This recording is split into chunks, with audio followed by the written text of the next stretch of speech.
The Clean Power Hour is brought to you by the Clean Power Consulting Group. I'm Tim Montague, your host. Today on the Clean Power Hour, accelerating clean energy project financing. My guest today is Marc Palmer. He is the founder and CEO of New Resource Solutions.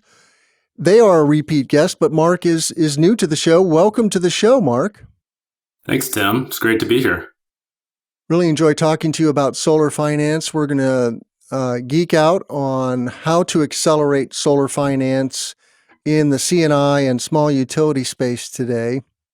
And, in our first conversation, we were talking about one of the challenges, of commercial industrial solar is there are numerous challenges with commercial industrial solar. And so you are attacking that problem per se, some of those problems, and we'll get into that. But how did you get interested in the clean energy industry, and how did you come to start New Resource Solutions?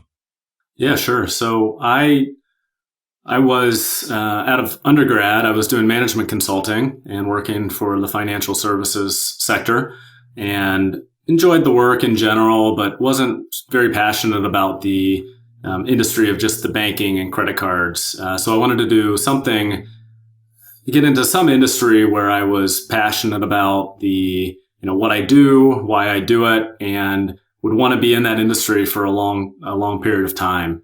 And so after some soul searching, identified the clean energy industry as a great target for me personally, as an industry that's poised for growth, as well as really good and important for the world, this country, et cetera. So I jumped into this industry in about a dozen years ago and started my career with Invenergy, and then left Invenergy in 2017 to co-found New Resource Solutions. And that brought us to where we are today. We've been in business for about 5 years, have gone through a nice evolution and some ups and downs along the way. But that's the short answer to the question, Tim. Very cool. Didn't realize you had been with Invenergy. They're based in Chicago and doing lots of wind and now very large quantities of solar development as well. So great company. They just landed a big bid in the offshore wind auction as well. Okay. Yeah, I'm not surprised to hear that. First foray. Yeah, nice. So what is the problem that you are solving? The problem that we are solving is the C&I market for solar projects in the United States is just extremely inefficient. It's fragmented, and very few projects get done compared to what the potential is there.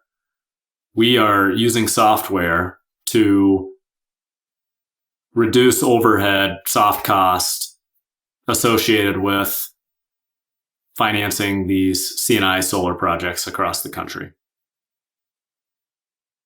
Reducing the soft costs is a wonderful theme. We've talked about that topic on the show here, and there's many aspects to that, including permitting, finance, operations. But so C&I solar, one of the challenges I see is that company owners don't know what it is. So they feel right up front that it's a big investment of time and energy to figure this out. That's only here in the Midwest. Of course, if you go to the coasts where it's more mainstream, and then maybe that's not a challenge. But then there's the resource aspect of it. Most companies aren't in the energy business. We use energy to make the company run, to run the machines, to run the lights, the HVAC, etc., the computers. But it's not our primary raison d'etre. And so, yeah, everyone wants to save money. And many companies are now thinking about going green and becoming more sustainable. And so that helps that ESG has gone mainstream now. And you see all the major Fortune 100, Fortune 500 companies investing in ESG. And that's a spectrum of really you know, doing it well and doing it right, so to speak, to just greenwashing. But but what is the uh, so let's talk about from a user's perspective. You work with EPC solar installers, and you work with financiers or investors who Hmm. are interested in investing in clean energy projects. How does your platform facilitate that marriage and make things move more smoothly? Yeah, well, let's I want to touch on something that you were discussing first, Tim, on the company side going solar. The way we see the CNI market, so schools, municipalities, nonprofits, for profits, etc., mostly behind the meter solar, some community solar as well. I think that tends to fit in the small utility scale space, where it's not the projects aren't quite large enough to handle a ton of experts and expensive lawyers, engineers, etc. Anyways, going back to the beginning, so a lot of these companies want to go solar if it can save them money. They don't typically have the or want to prioritize the funds to pay for solar outright. Maybe they can't use the tax credits. Maybe they don't have $500,000 laying around to, get a 6 or 7 or 8 year payback on solar power. And so we see the CNI market really needing to grow with the PPA or lease energy service agreement, the third party ownership model with solar. That's kind of taking you up to a certain point. And the other piece we see in this market that just seems to be true is that the companies oftentimes, to your point, they aren't experts in energy. So they want to work with somebody that they know and trust, or at least can get a referral from, et cetera. And so they tend to work with their local or regional EPCs who they can meet with in person.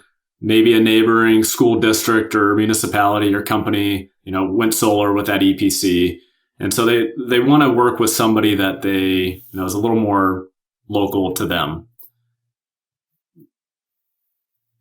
Now I think you start to get to the problem where a lot of these local EPCs don't know how necessarily to sell a third-party owned PPA project to these customers. And so they don't. They abandon those opportunities. They focus on cash deals where they can just sell the system to the customer. And where we see a massive opportunity to get a lot of solar built in the country is empowering those EPCs to go the extra mile to be able to sell these PPAs, work with investors, navigate that whole financial black box that is often scary to them or daunting, and allow them to go sell more projects to the customers, within their local region. And so I know that was a long-winded kind of meandering answer to your question, Tim, but ultimately Not at all. we're working with these EPCs across the country to help them sell more solar. And the investors across the country aren't generally equipped and staffed to handhold the EPCs as they tackle their first PPA project. They're not equipped to, be their essentially outsourced project finance team. It's also one-sided. The EPC is always a little skeptical about information, best practices that they share because they may not have a foundation of trust established. And so we're trying to be that middle layer of software to help ease this, sometimes chaotic, complicated project financing process, and to also be a trusted party for both EPCs and investors to look at of, what is a best practice in the market? How do projects get financed? What's in market and out of market for getting these deals done, so that ultimately more EPCs can sell to their customers and more investors can work with more counterparties across the country. It sounds great. And, I worked for 6 years in the solar construction industry. I kicked the tires on many a PPA for my customers. And it's kind of night and day, right? A cash deal is a much bigger outlay on the front end. Uh, a third party PPA is the opposite of that, but it is also an involved process of reviewing a very long contract potentially, and considerations like, well, some third party is going to own some equipment that's sitting on our facility or on our grounds. What are the legalities of that?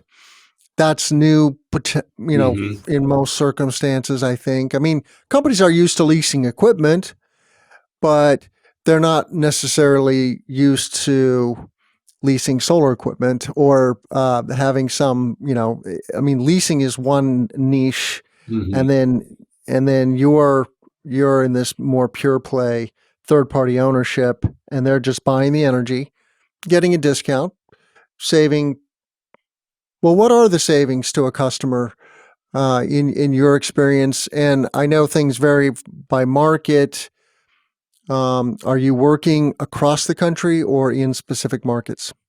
Yeah, we're working across the country, and what we typically see is the year one price for power on the PPA needs to be at least a 10% discount off of the avoided costs from the utility. So what they'd otherwise pay the utility for that power. And then there needs to be a story of how have the utility rates escalated historically, and how are they projected to escalate over the next 20, 30 years? And how does that compare to any escalator on the price in the PPA?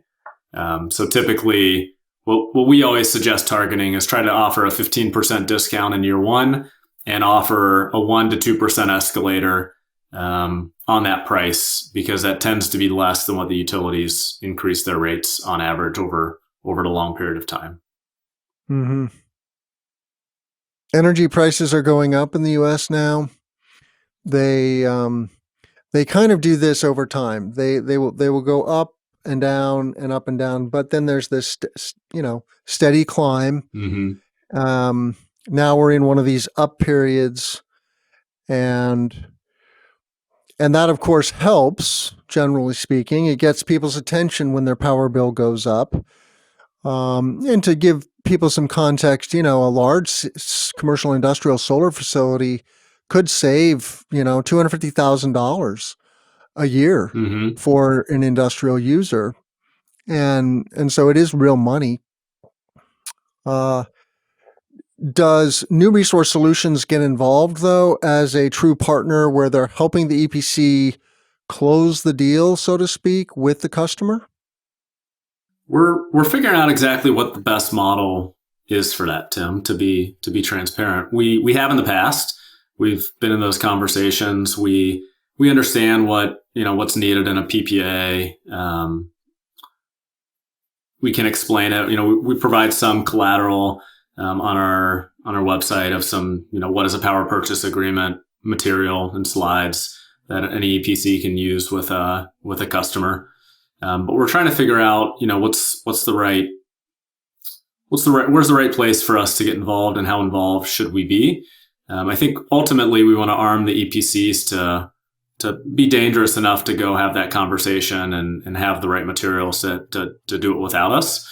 But sometimes it's good to have the end financer, so that and the investor, the one who will actually own and operate the system, get involved at an early stage. But they don't always want to do that. Sometimes they're not set up to have those conversations.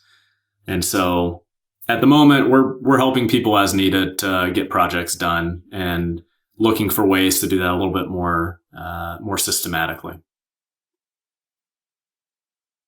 And so if I'm an EPC and I'm struggling, or either struggling to sell PPAs or not selling PPAs because of the reasons you mentioned earlier, what what do you say to me, and what examples do you have that can convince the EPC world to sit up and listen and start to open their minds a little more, perhaps, about the opportunity?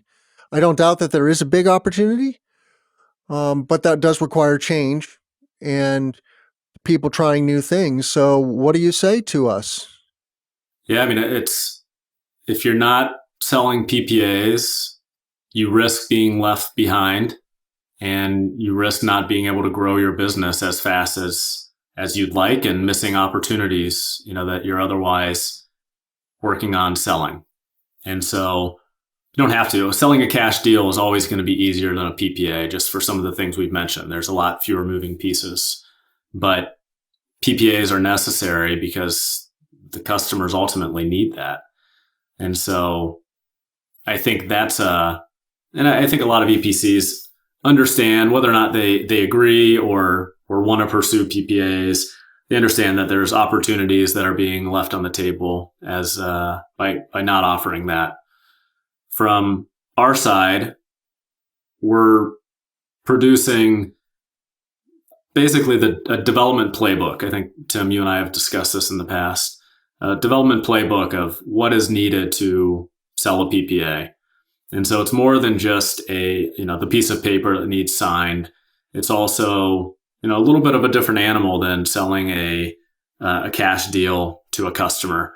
There's just more scrutiny that gets placed on the development and on the project for the whole. So the energy estimate gets a more detailed review by the investor. The designs and drawings are going to get a higher scrutiny. The legal side and some of the fatal flaws that have derailed projects in the past will need to be checked off that sometimes aren't tackled in a cash deal. And I don't need to go into what all of those are, but basically it's just understanding of what am I getting myself into when I'm going to tackle a PPA, and starting to set my expectations as an EPC of how I'm going to go about doing this. I think the biggest challenge is jumping into it blind without any sight of what's on the other side as soon as you agree to a price with this customer. And so we're trying to help that communication and transparency from the start about what's expected and what's needed to ultimately get a project to the finish line. Mm-hmm. So what are some examples, though, of successful projects that you can speak to? You don't have to give details per se, but at a high level, is it mostly, schools, or is it mostly privately held, manufacturing facilities? What is the sweet spot that you're finding? Yeah, we're still seeing predominantly public backed entities as the majority of the PPA market, just because it's easier to digest from a credit perspective. Said another way, is that school going to be around for 25 years to pay their bills as more power is generated? So we see a lot of schools, city buildings, wastewater treatment plants, et cetera. Mm-hmm. That tends to be the sweet spot, but we're starting to see more and more projects get built with multifamily housing associations, with nonprofit entities, with medium-sized manufacturing companies that maybe they've got a long history of being around in operation and being profitable. So we're starting to see that net get a little wider in terms of what is and isn't a viable solar project opportunity. Mm-hmm. Here in Illinois now we have special carve-outs for schools, $50 million a year of funding for solar on schools. So we're going to see a whole slew more of those types of projects. Mm-hmm. Here, we also have carve-outs for low-income projects, low-income community solar, brownfield community solar. Our local wastewater facility has leased their ground for a facility that's then feeding power into a green hydrogen system for the mass transit district across the street. Wastewater treatment facilities have been a tough nut to crack because there are rules around the length of contract that they can sign. I don't know if you've run into any of that. There's like a 10-year rule, and We've generally seen my that under. with counties in Ohio. So county entities in Ohio, I think, have a 10-year rule as well. Hmm. Yep. And have you found a way to crack that nut? Yeah, I think the way we've I can't say I've gone all the way through one of those, but had a couple conversations that seem to work okay. Of basically it's an ever extending 10-year contract where they need to keep extending it for 10 years in year 2, in year 4, in year 6, et cetera, for another 10 years. Else Mm. the rate starts to increase. And so if they don't extend, then they just have to pay a much higher rate in year 3 through 10, et cetera. That seems like a good workaround. It seems to keep both parties aligned without having I don't think those entities are allowed to be dragged into an automatic extension. Has to be a bilateral agreement for them to extend. And so that way you Hmm. kind of are able to continue dangling the carrot for them to extend, and it's in their interest as well. Yeah. So, what else should installers know? And then we should talk more about what, these local governments should know. And it's two sides of a coin, right? You need both. You need a buyer and a seller, a construction company. I guess there's three Three sides. sides. Yeah, You also you need someone you also need to investors, fund right? it too. Correct. Yeah. Um, so I mean, of those three aspects of your business, though, what where are you seeing the most success and the greatest challenges? Yeah, we see the greatest challenge being the relationship between the EPCs and the investors, and we see that being uh, having a lot of friction, having a lot of miscommunication, because the parties are always having, they have different experiences that they're coming from and bringing to the table, and neither one is. They're just using ad hoc tools generally of conference calls and emails and Excel spreadsheets or smart sheets or some tools that maybe are a little more standardized, but in general it's pretty ad hoc every time. And so they're not great at teasing out the right information in those conversations. And so a lot of things get missed, and then they come up 2 months down the road, and it's can be painful for one side or the other.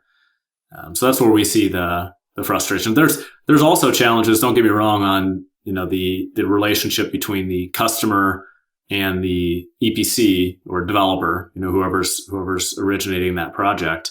But there's a number of companies out there who are trying to tackle that approach in a more systematic way. That's not us. We're looking to rely on the local relationships from the installers across the country. But I think that's another one of the many problems or challenges in this market. And maybe I missed it, but did you answer the successes? Where are things working swimmingly here? You did not miss it. Where are things working swimmingly? Uh, Things tend to work the best when in the markets where there are set programs, and it's very easy from an offtake, a credit perspective, in order to understand the cash flow profile of a project. And so one example would be the Massachusetts market and the SMART program. It's been very successful. And I think, Illinois adjustable block program as well had oversubscribed. The allocations ran out very quickly in the first lottery, and they're working to generate the next tier of that program. But I think those markets are working pretty well from a market perspective. And then from a relationship perspective, I think I think the investors have a pretty good handle on asset management, and I think they've gained a pretty good handle with their underlying financing partners, and so that's tax equity and debt relationships.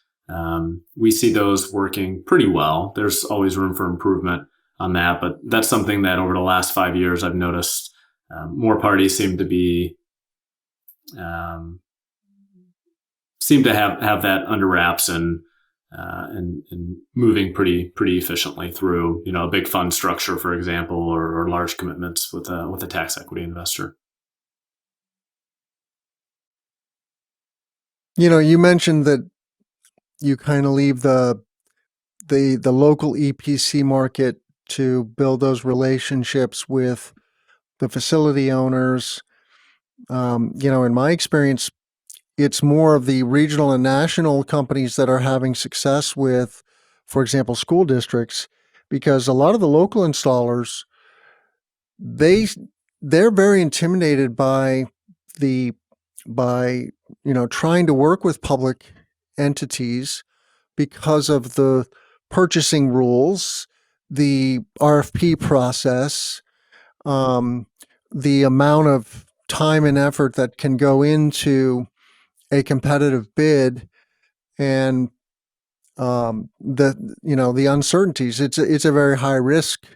So at Continental, we would always let the developers handle that for the most part. We would partner with some and provide pricing and support their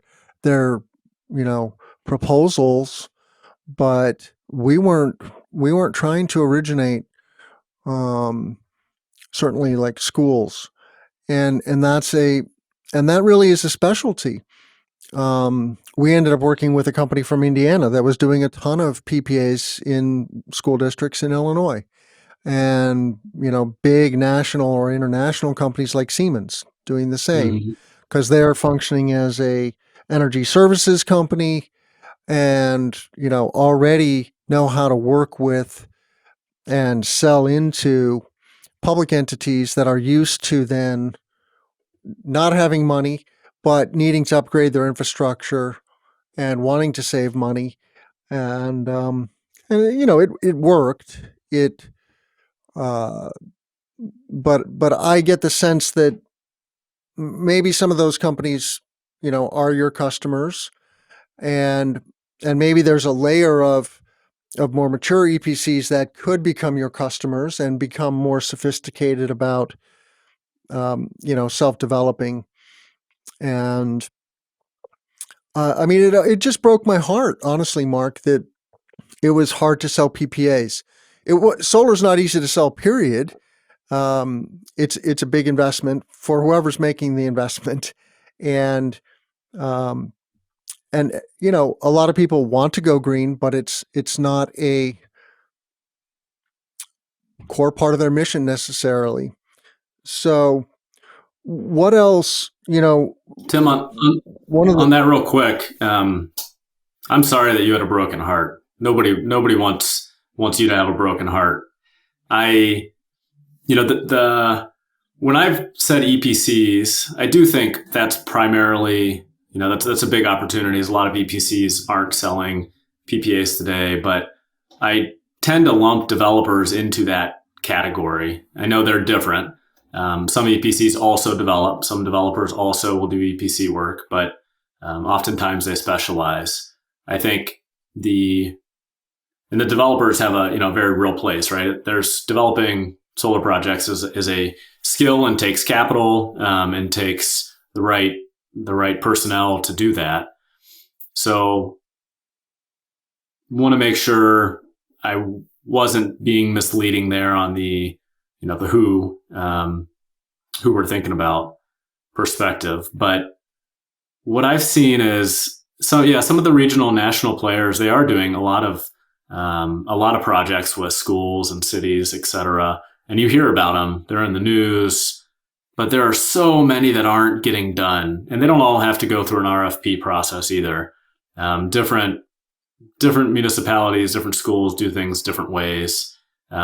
We've been involved in a number of projects that weren't from an RFP process, and that's where I think the opportunity lies, because a lot of smaller, more rural communities, municipalities, buildings, et cetera, they don't trust the big national players to treat them fairly, is my experience. And they want to work with somebody that they can have more trust with. I know there's a balance and a trade-off of, level of experience and national brand does mean something. So it's not like they'll never get projects done, but I think there's just such an untapped opportunity still on that. I remember some stat a couple of years ago. I don't know what the numbers are now, but basically I think it was like 120,000 schools across the country, and like 12,000 of them had gone solar at that point. And so just like, a ton of opportunity there to continue getting solar projects built into school market alone. And that doesn't count a lot of the other potential customers. Yeah, I mean, we've hit 4% of the grid is now solar in the US, and we're going to go to 40% by 2050. So we're going to 10x in the next 20 to 30 years. And so it's a great growth opportunity. Globally, we've installed 1% of the solar that we're going to install by 2050. So there's 7 doublings ahead of the solar industry globally. It's a massive, massive wealth transfer opportunity, no matter what your interests are across the board. So dive into clean energy and clean tech, and you will not regret it. To the contrary, we will regret it if we don't make this transition fast enough. And our children and our children's children will just have more challenges. It's not that humans won't survive catastrophic global change, climate change, but it's going to make life more difficult. And we have enough other challenges. There's still the looming biological issues, right, with pandemics and warfare and so many other potential challenges. So let's get this energy transition right and make a lot of money doing it. That's the thing. It's good for consumers. It's good for investors. It's good for industry. It's such a win-win-win. It's good for human health. It's a complete no-brainer. And I guess on that note, and on this point about scaling, what are your thoughts about how to help the industry scale faster? That's our goal. We want to help this industry scale, and right now we don't see that layer existing. When I think about the way this market functions today, you have the solar investors that tend to operate across the country, but with a certain target project profile. And so maybe that's a target customer, a target size project. Maybe they're really good at 1 to 2 megawatt projects with public off-takers. Then you have other investors who want to focus on maybe $250,000 to $750,000 projects with, focus on nonprofit entities or religious institutions, et cetera. So you have the investors that tend to operate geographically agnostic. And then you have your developers and EPCs who I mention often. I see that more locally focused. And in order for them to grow, they need to sell to their local nonprofits, their municipalities, their for-profits. They need to sell across the board in terms of types of projects. And because of that, kind of those two truisms, as I see it, that in order for the developers and EPCs to exceed, they have to work with multiple investors. And the investors have to work with many different developers and EPCs to hit scale. And so you're talking about an industry that needs to work with multiple parties across their projects. And everybody does it differently. Everybody transacts differently. They use different documents. They use different tools. They use different data rooms. They have different, development needs, et cetera. And there needs to be some leader to get involved in that market and help set standards for what does solar development for a 1 megawatt project look like. And so we're developing the tools focused for this C&I solar market to develop and finance projects more efficiently. Right now, so Conductor Solar is the product that New Resource Solutions launched last fall. And right now it's focused on collecting information in a standardized way, sharing it with, and so that's from the developer and EPC, sharing it with targeted investors who are a good fit for that project in the same manner. And so the investors always see the data the same way, being able to transact and communicate with one another about expectations, and have certain baselines that are expected for, ultimately selling a project to an investor, and then having a data room that's set up for commercial solar project financing. So everyone looks the same. Every folder structure is the same. You know what documents are needed. You can communicate with one another, and that's just the tip of the iceberg in terms of where we're heading on tools for these investors and developers and EPCs to more efficiently transact and communicate with one another on solar projects, so everybody can get more solar built across this country. Yeah, I totally resonate with this concept of standardization, and we've had SunSpec on the show, and we've had the DOE with their solar app. So there's many angles to standardization on, whether we're talking about equipment and communication standards and permitting, which is what Solar App is focused on. Is there a standards body or an association, though, that is dedicated to helping the solar finance industry? Not that I'm aware of, Tim. SIA has done some work on this, and so there's a couple standard docs that SIA has put out. The one I see most commonly in the market is the PPA form of PPA, which is a pretty good doc. There's some changes in my opinion, but not many. I think that's a pretty good starting place. But no, I don't see any on the EPC side. I don't really see anything on the legal side from a transaction docs perspective. So no, in short, I'm not, aside from SIA, I'm not familiar with any really focused on this market. Yeah. Well, what else should our listeners know about New Resource Solutions and what you're up to?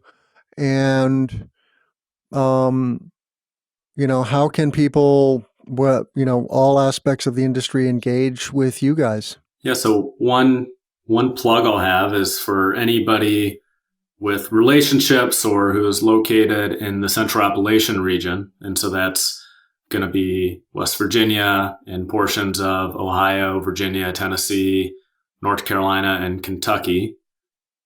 So I'm a member of the executive committee on the Solar Finance Fund. And so solarfinancefund.org. And what the organization is meant to do is to provide small but meaningful grants to C&I solar projects in that region to help them get over the hump and start to transition that region from coal to solar.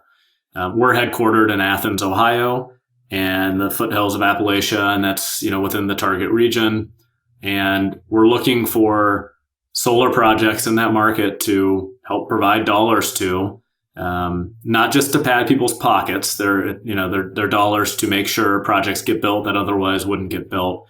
But that's one thing I'd like to mention that I want everyone to be aware of. We'd love to see more applications where, we've approved projects with for-profits, nonprofits, religious institutions, et cetera. So it's making good traction, and we intend to keep expanding that. On the other part of your question, we're always looking for companies with a similar mindset of ours to help parties be more efficient in this space. And so we're not going to build every single tool that's needed from a development or financing perspective. Right now we have a partnership with DNV, the independent engineering firm, for example, to help automatically sense check production estimates for a solar site. And we're looking for other partnerships that we're not the technical experts where we can add value to the parties to improve the quality of projects and the likelihood of them getting financed, as well as to be more efficient along that way, that part of the process. So any firm that's in the market interested in C&I solar and is looking to cut the soft costs down, we'd love to have discussions about how we can work together to raise this market in whole for everybody. Great. I want to make a couple of announcements. We are partnering with the Midwest Solar Expo, which is June 20th to June 22nd in Minneapolis. Longstanding solar conference, on the order of about 500 attendees typically, so it's a smaller conference. Great way to rub shoulders with colleagues in the EPC world, manufacturing, solar development, and so it's an intimate event, but wonderful event. So check it out, MidwestSolarExpo.com. I'll put our discount code in the show notes. You can get a 10% discount code with our code. And all of this content is brought to you by the Clean Power Consulting Group. Check us out. cleanpower.group is our website.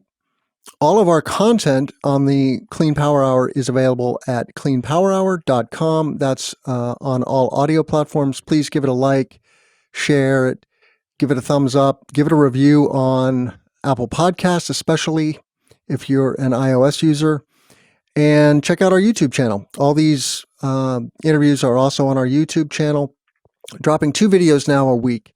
One of these interviews and then a news roundup with my co-host, John Weaver of PV Magazine and otherwise known as the Commercial Solar Guy. Marc, I really appreciate you coming on the show, and I hope to meet you at one of these conferences. We are also going to be going to SAMNA in April in the Bay Area, and that is a operations and maintenance conference. So anybody into asset ownership and maintenance, check out SAMNA in Oakland, California. I think it's April 5 to 7. With that, what is the best way for people to connect with you, Marc? Yeah, Tim, thanks for having me. This has been a lot of fun. I always enjoy talking about solar and hearing different perspectives and angles. Love the podcast in general.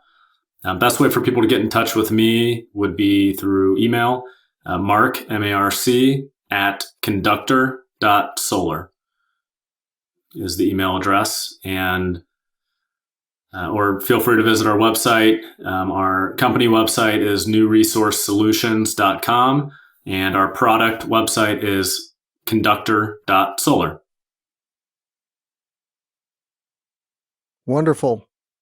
Well, thank you again, and thank you everybody for listening. We do this for you and to speed the energy transition. I'm Tim Montague. Let's grow solar and storage. Thanks, Have a great day, Marc.